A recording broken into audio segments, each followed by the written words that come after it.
Doctor, do you find it's common in your practice with patients when they sustain relatively severe trauma to one side of their body or complaining to you about intense pain in that region, that as the pain diminishes somewhat on that side, they then start complaining of pain on the other side of their body? It happens frequently. Can you explain how that happens? Well, it's like, as I mentioned in notes several times, is the overcompensation rule. I see it many times. Someone will come in with a left knee problem, and within a certain period of time, they're having lower back pain on the right side. It's a compensation issue. You start overloading or overusing the opposite side. In her case, she injured her right shoulder. A lot of the left side of the neck, although there was some involvement on the right, but mostly left hip and the lower back. So everything was forced for her to use the right side of her body. And with overuse, when you're constantly using everything from one side, from lifting to doing your hair, to putting your clothes on, to eating, to opening the door, to driving, where you can't use one arm and you're using the other one to do everything, it's a tendency for it to develop some types of issues.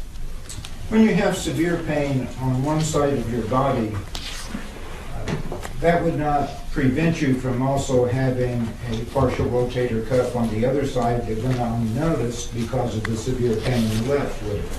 Absolutely no, it wouldn't.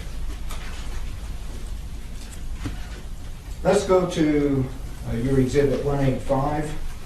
I believe that's March 28, 2014. Yes. Tell me about the complaints at that time.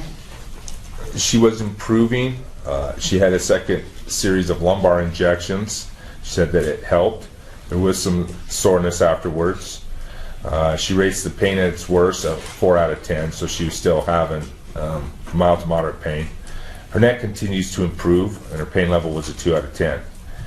However, she continues to have issues with her right shoulder. I will reevaluate in 2 weeks. Now, if we go to April 8th, I believe that's Exhibit 184, page number. Yes.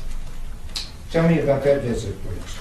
She was continuing to have lower back and left buttocks pain, which was aggravated by the prolonged standing. She did well with the initial lumbar injections.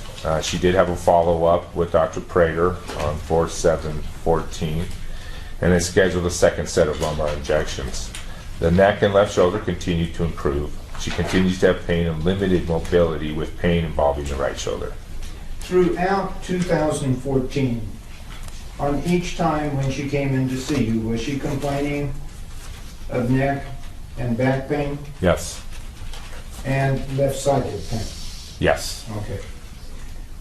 So I think the last one we talked about was April 8th, is that correct? Yes. Okay, let's go to April 18, 2014.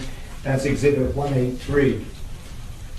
And you've told me about all the areas, but I want to ask you specifically about one area. Okay.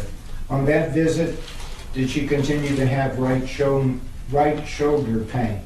Yes, she did. What did she say about the right shoulder pain on that visit? Today she has mildly increased neck pain and stiffness, no headaches or radiating pain or numbness. Left shoulder's improved, only occasionally bothers her. Her lower back is good today. She continues to have right shoulder pain consistent with tendinitis. And that was April 18th? That was April 18th. And that's contained in your medical record? Yes, sir. And then if you could go to 182 exhibit of May 2, 2014. Did she also have complaints to you at that time of right shoulder pain? She continues to have moderate to marked pain and burning in the right shoulder and arm. What does that mean? And it's getting worse. And that is contained in your record? Yes, sir. And that's exhibit 182 at the bottom? Yes, sir. And then if you could go to May 9, 2014. I believe that's 181, is that correct? Yes, sir. What does it say in your records about right shoulder pain in that visit? She was feeling better on this visit. The right shoulder pain was about 50% less than the last visit. She does continue to have right shoulder pain, which at times is moderate. The pain is worsened with activity and lifting, especially above her head. The neck is stiff but not painful. Explain what moderate pain means to you as a chiropractor. Well, it's significant. Mild is, a lot of times people can live with mild pain. Moderate pain usually indicates some limitation with it. I can move, it's sore, or this hurts. That would be moderate pain. They're actually affected by their mobility now.